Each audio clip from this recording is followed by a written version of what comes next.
valor recognized. Canada's Parliament honors the man who may have saved lawmakers' lives.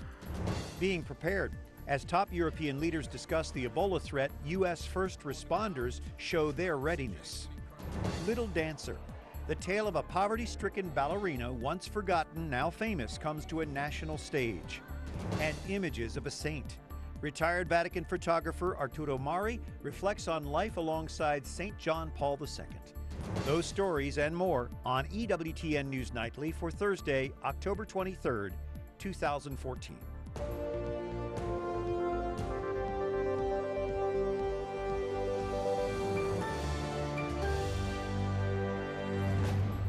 Good evening from Washington. Thanks for joining us. I'm Brian Patrick with your news now.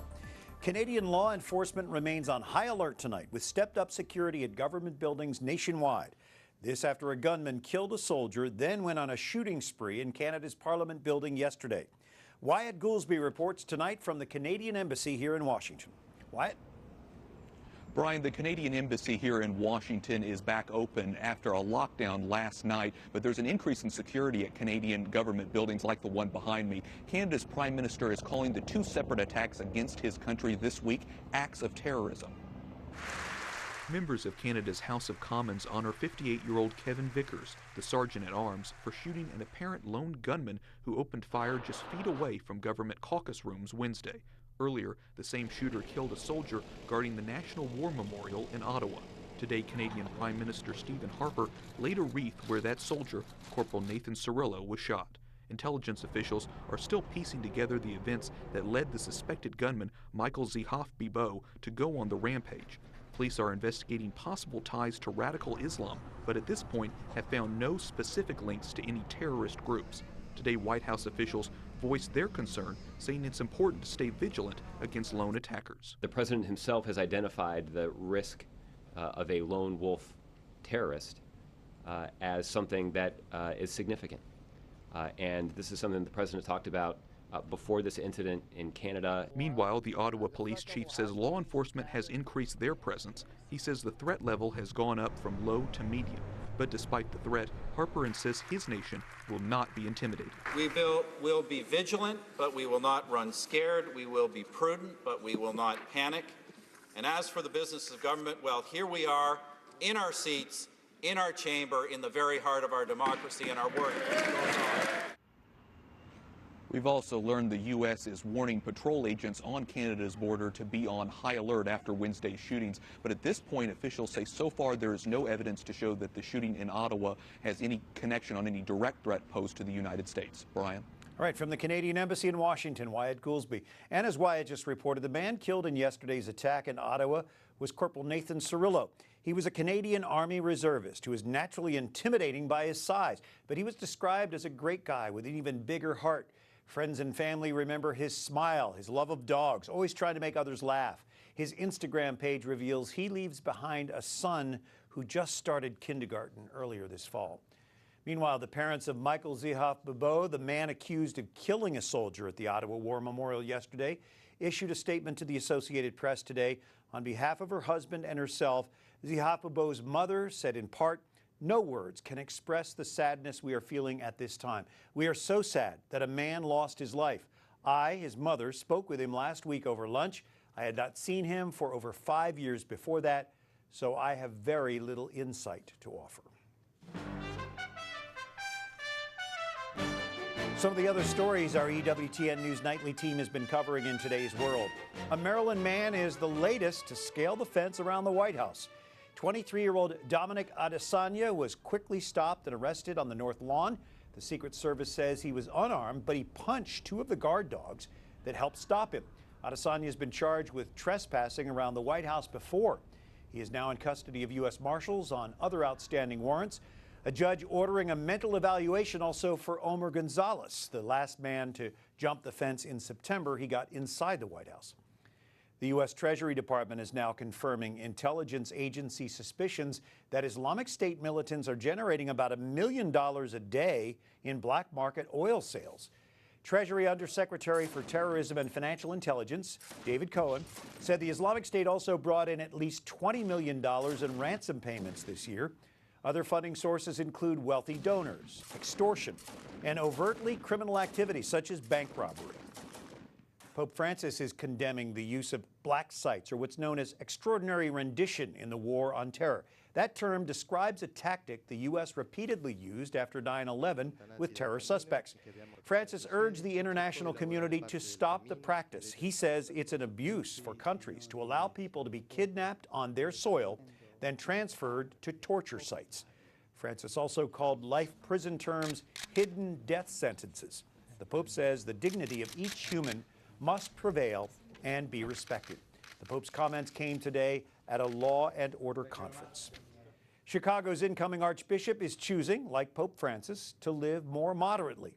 Instead of the traditional Archbishop's mansion, Bishop Blaise Cupich will live at Holy Name Cathedral's rectory. The Gold Coast Mansion has served as the home of the city's Archbishop since 1885. The Archdiocese says Cupich made the decision after consulting with local priests and his predecessor, Cardinal Francis George. The move follows the example of modesty that Francis has embraced since becoming Pope. The Archdiocese plans to explore other ways to use that historic mansion.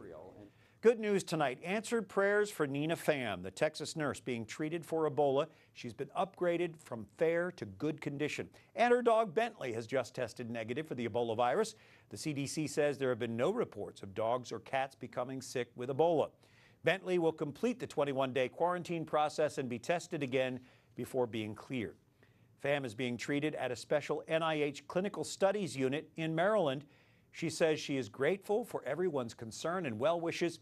In related news, EU leaders have arrived in Belgium now for a summit, and topping their discussion agenda, ISIS and Ebola.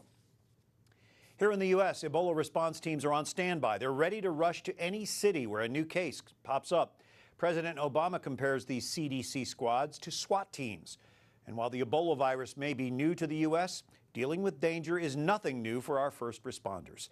Jason Calvi joining us now with their story. Jason? Brian, 3 paramedics who rushed Thomas Eric Duncan, an Ebola victim, to the hospital have now received the all clear, but there's a new push to make sure other emergency teams are prepared to deal with Ebola patients. Today I saw firsthand what precautions firefighters and paramedics are taking. Firefighters and paramedics risk their lives fighting blazes, natural disasters, and the unknown. When you sign up to be a firefighter, that is your training, that you are an emergency responder. You're going to have to respond to all threats, all emergencies. Which now could include Ebola. The International Association of Firefighters is training their 300,000 union members with updated protocols from federal agencies for responding to possible Ebola cases. So after 911 gets a call that sounds like a possible Ebola case, the firefighter is going to suit up in an outfit like this, wearing a mask like this one, which covers the eyes, the nose, and the mouth. It is a full body suit with a hood and elastic around the arms and the legs. So you're double gloving, and then that would be taped. That tape itself is special. This is called chem tape. It's designed specially for this type of material.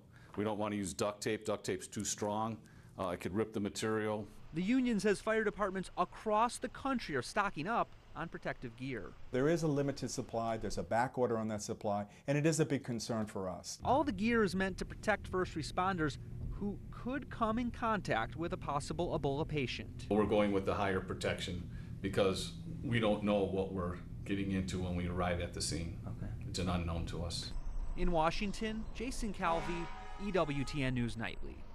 Well, the number of people applying for unemployment benefits rose slightly last week, but still remain at historic lows. For the 6th straight week, less than 300,000 jobless applications were filed. As a percentage of the working population, applications are near their lowest levels since the early 1970s.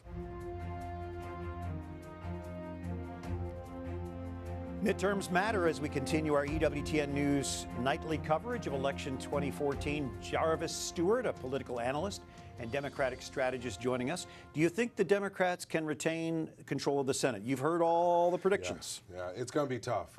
When you look at some of the races around the country, I do think Democrats are holding or surging a little bit. When you look in Georgia, Kentucky, and one or two other places, Louisiana and Arkansas, but it's going to be tough. I think people have had a tough, the electorate is struggling with trying to figure out what the Democratic message is. The president has low numbers. Ebola, immigration, the list goes on and on. It's going to be tough for the Democrats to hold the Senate as we go forward. So in midterms, voter turnout is historically low. Yes. Is that a plus or a minus for the Democrats right now? No, it's not. You know, we need high numbers. Democrats historically have always done well when we have great turnout. We track the weather on Election Day, which is very important. But if we don't get a chance to turn people out, a lot of money going into states and districts in order to get GOTV, you know, get out the vote efforts underway. If that doesn't happen, the Democrats don't stand a chance to win. But, of course, the Republican Party has not been able to keep up with fundraising with the Democrats. The Democrats have a very effective organization to get the vote out. If there is a lot of interest in this, you think that would favor the Democrats versus the GOP? You know, I think it could squeak it out. If in fact the numbers rise as we are all hoping and fingers crossed, knocking on wood, then yes, I do think they stand a great chance, maybe 1-2 seats maximum, but it's going to all come down to GOTV. So why do you think the Democratic candidates are distancing themselves from the president right now? Well, that's tough to answer, Brian. I mean, the reality is we all know the president's numbers are not good at all. I know the president's not happy with it, and I think generally the Democratic Party base is not terribly excited about it. When you look at some of the tough issues the president has been forced to take on, whether it's health care or immigration, now we have Ebola, ISIS, you name it. I think that the American people are really struggling to figure out from the White House what direction. You know, the one thing about the American electorate is that, you know, we get real nervous about things we can't control. And we get even more nervous when our government doesn't seem to be in control. And I think in large measure that's where we are now. So as a result, people are a little squishy. And whether or not the Democrats have what it takes to govern this great country of ours, whether or not we're leaders in the world. And I think that's why some of the candidates, whether it's Ms. Grimes in Kentucky or some of the other more moderate, leaning to the right Democrats, are saying, I'm not for certain I want to hitch my wagon to the president at this point. Any surprises that you see? I think Mark Pryor and Mary Landrieu, Louisiana and Arkansas, are going to take it. They're both good friends. I've known them a long time, and they've been in tough races before, and I think they're going to pull it out. My fingers are crossed on Kay Hagan in North Carolina. I think that she could squeak it out at the very end. All right, the Democratic perspective from Jarvis Stewart, a political analyst, Democratic strategist. Thanks for being with us tonight. Glad to be here. Thank you. Coming up, it caused a stir when first exhibited in 1881. The iconic statue of a young ballerina by Edgar Degas comes to life on stage.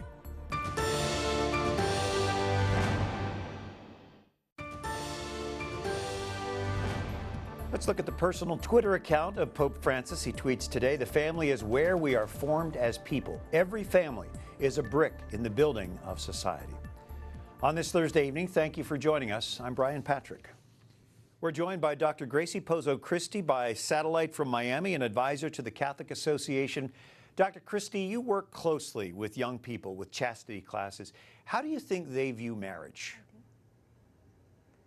Well, they view marriage as a loose association of two people that like each other a lot or love each other, and it's sort of similar to cohabitation. It can end at any moment, and it doesn't have that sense of permanence or openness to life that we associate with marriage. And of course, this differs a great deal from church teaching. Just put that into capsule form for us, the church's view on marriage and family. Well, the church teaches, a teaching that was given to us by Jesus himself 2,000 years ago, that marriage is one man and one woman, it's indissoluble, and it's open to life. And also that marriage leads that marriage is joyful and beautiful, and it leads to our comfort here on earth and our happiness. And this is something that in the Synod, as the Synod goes on this year, we have to go out and proclaim forcefully the joy and beauty of Christian marriage. You point out very accurately that the discussion will go on in the entire year until the Ordinary Synod coming up next fall. What do you think this extraordinary Synod was trying to accomplish, and did it do that? The Synod was trying to assess the needs of the families all around the world, and I think it did a very good job of that.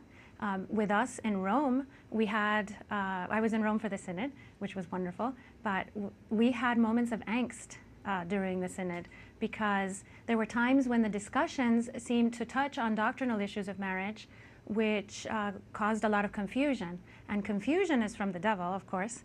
And what young people, I believe, need is clear and firm teaching on these issues of marriage so that they can find their way to long and lasting and happy marriages. Well, you've been married now for at least 20 years. I wonder what advice you would give both to the Synod participants and to young people, especially considering marriage. Well, I'd say hang on tight, you can do it. And I'd like to say to them, because people say to me all the time, you know, the church needs to get with the times, and the culture has changed and the church needs to stay relevant. And I say to people, you know, Jesus, when he gave us the teaching of marriage, he was surrounded by the same kinds of sexual indecencies that we see ourselves today. And maybe they were even worse because it was pagan Rome. And he gave us this beautiful, noble ideal that all of us need to strive for. First of all, because it promotes our happiness here on earth, but also because it leads us to salvation. And certainly those of us who have good, solid families can really set an example. I thought I heard that coming out of the Synod as well. Was that part of the message? Yes, that families, marriages that are strong need to reach out to other marriages that might be in a bit of trouble, or even if they're not in trouble, just to support each other in a culture which doesn't necessarily understand how important it is to have a lasting marriage. All right, Dr. Gracie Pozo-Christie joining us by satellite from Miami, advisor to the Catholic Association. Thank you for being with us tonight. Thank you. Thank you. And 2 senators are calling for an immediate national recall over faulty airbags. Connecticut's Richard Blumenthal and Edward Markey of Massachusetts relayed the message in a letter to the Secretary of Transportation today. About 12 million vehicles have the problem airbags made by Takata Corporation. The airbag inflators can rupture, causing metal fragments to fly out in a crash. 4 deaths have been linked to this problem. So far, U.S. automakers have limited their recalls to high humidity southern states. Well, filling up with gas isn't so painful for American drivers these days. AAA reports gas prices in 17 states have dipped below $3 a gallon. In fact, gas prices have gone down 10 cents a gallon this past week alone. That's about 60 cents less than prices in spring and early summer of this year. Gas hasn't been under $3 a gallon nationwide since December of 2010. A musical ballet about artist Edgar Degas and his most famous subject premieres this weekend at Washington's Kennedy Center. Catherine Elliott has more about the unexpected legacy of the Little Dancer. A ballet dancer frozen in 4th position. The iconic statue, Little Dancer Aged 14, by Edgar Degas caused a stir when first exhibited in 1881. And today, she still draws a crowd. It really mattered to him to tell you that she was 14, meaning that she was at the beginning. She was on the brink. She could go either way. 14-year-old Marie Van Gotham was a young dancer with the Paris Opera Ballet when she posed for Degas. Now, a ballet company is preparing to bring her story to life. In partnership with the National Gallery of Art, the Kennedy Center is producing Little Dancer, the story of the unlikely friendship between Degas and Marie. They love to bicker, Degas and Marie. You know, they're like, he's finally met a ballerina who isn't afraid to speak. And I think that that's what's really special about her, is that she's not scared of him and she's not afraid to speak her mind. Dancing for the Paris Opera was one way for young women to escape poverty, but at the risk of becoming a courtesan or worse. Degas, however, was all about art, and there's no hint of anything other than a proper relationship between the artist and the poverty-stricken model. It's a serious story because it does touch on the plight of women in Paris in 1881 and what their options were.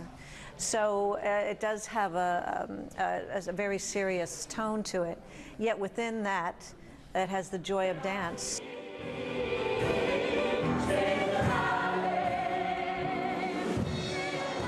As for Marie, she disappeared into history after being fired from the opera for being late too many times. Criticism of the statue stunned Degas. The style, use of human hair in the wig, and he hid the piece in a studio closet, never to be seen until after his death. And now it goes on to inspire little girls to dance everywhere. The musical ballet premieres at the Kennedy Center on October 25th and runs through November. Catherine Elliott, EWTN News Nightly. Up next, St. John Paul II's photographer reflects on the years he spent within a few feet of a saint on earth. And dancing priests? You heard right. This pair of Padres and their tap shoes are becoming a cyber sensation.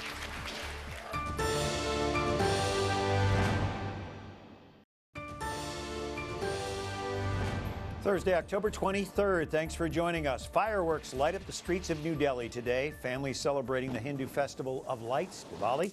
They exchange gifts and sweets and offer prayers. It's celebrated by millions of Hindus, Sikhs, and Jains in India and around the world. Papal photographer Arturo Mari produced millions of photographs of 6 popes over decades of work at the Vatican. He spoke with EWTN News Nightly in Rome just before John Paul II's canonization, sharing some very personal memories.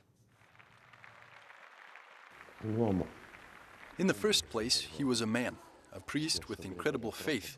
And then in the second place, he was a great pope, a pope who always fought to defend the dignity of the human person.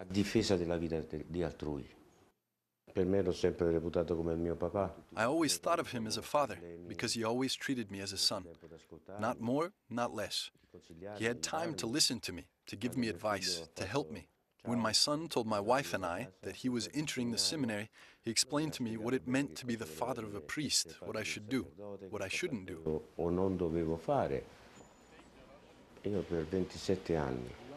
For 27 years, I lived by the side of a saint on earth, within a few feet of me most of the time. I breathed the same air he breathed. We were always together. We worked together. So on Sunday, I will be in St. Peter's Square with my wife, and I'm sure I'll get emotional. But deep down, I'm already happy. I don't need to wait until Sunday to be happy.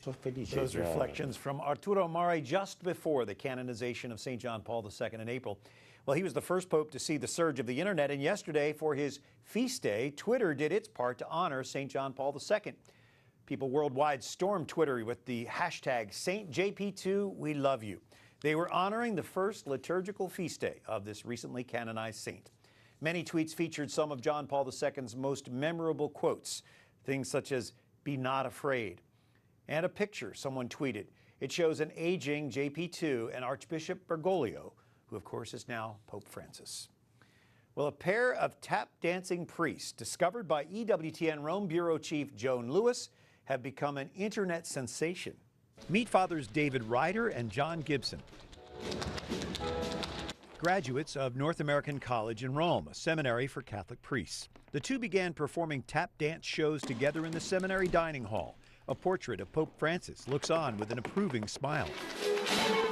But their act hit the big time with this video. It's attracted more than 250,000 hits on YouTube. So I just stood in the back of the room, and this was so amazing. And I just posted it that night on my YouTube page, and all of a sudden, the numbers started rising. Both priests have been dancing for years. When I was around 12 or 13 years old, I saw the movie Singing in the Rain. And when I saw Gene Kelly tap dance for the first time, I really fell in love with it. And my sister was the first one to begin Irish dancing, and I kind of followed in her footsteps. Fathers Ryder and Gibson have moved on to their graduate programs in Rome, but they say they'll still make time for dancing. Great story from Joan's Rome. Good to see Joan, too. And good to see you tonight. Until tomorrow, like us on Facebook, follow us on Twitter, watch again on EWTN's YouTube page. For all of us at EWTN News Nightly, I'm Brian Patrick. Thanks for watching tonight. Good night, and God bless you.